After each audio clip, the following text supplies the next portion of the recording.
Hi, I'm Camille. And, and I'm Brad. That's my sister. And that's my brother. We're coming to you today from Our House Property Group.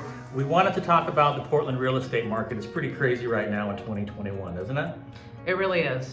What's happening with the market right now? Well, what's happening is there's super low inventory, and so that means that if you're a buyer, it's super frustrating because prices keep on going up because it's supply and demand. And so prices are going up, there's not a lot of house, and so it means that some people are getting priced out of the market, or if you're an investor, sometimes there just simply aren't houses to buy and flip or rent out anymore. And so what's an alternative? Alternative is buying a condo. So right now, condos are actually going down in price, whereas detached single dwelling houses are going up. And so right now it's time to take the contrarian point of view. Au contraire. Au contraire. It's a perfect time to buy a condominium. So one thing that happens in a recession is vacation properties and condominiums are the first to have price softening. And so we're already starting to see that. And then particularly downtown, because it's pretty beat up right now due to COVID and protests. We're in a recession. A lot of the businesses are boarded up. So we've already seen condominium values start to go down.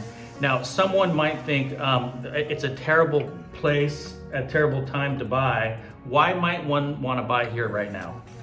Well, first of all, where are we right now? Where did our client purchase Let's check this out. condo? We are at 111 Southwest Harrison. It's beautiful. It's right on the riverfront. Right downtown. And it wasn't terribly expensive either. So for $245, you're able to get a condominium with fairly low HOAs. The HOA covers the building maintenance, the roof. This place has a pool.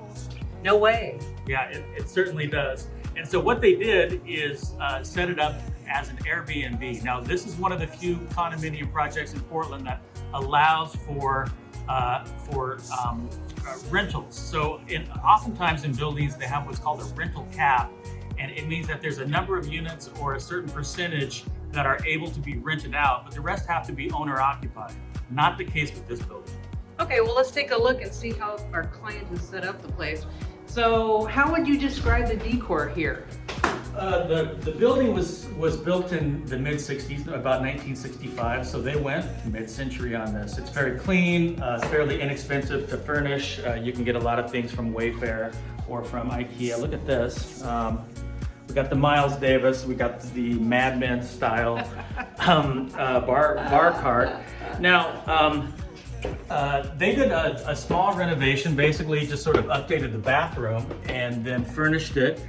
And they were able to get a return from their money immediately. You did some research on what these places rent for. So if we were going to rent this long-term to a tenant, what would we expect to get as an investor? Oh, so if you were going to rent this long-term to one tenant, let's say for a contract for 1 year, about $1,500, maybe $1,600 tops. But would that be any different if you did this on Airbnb long term?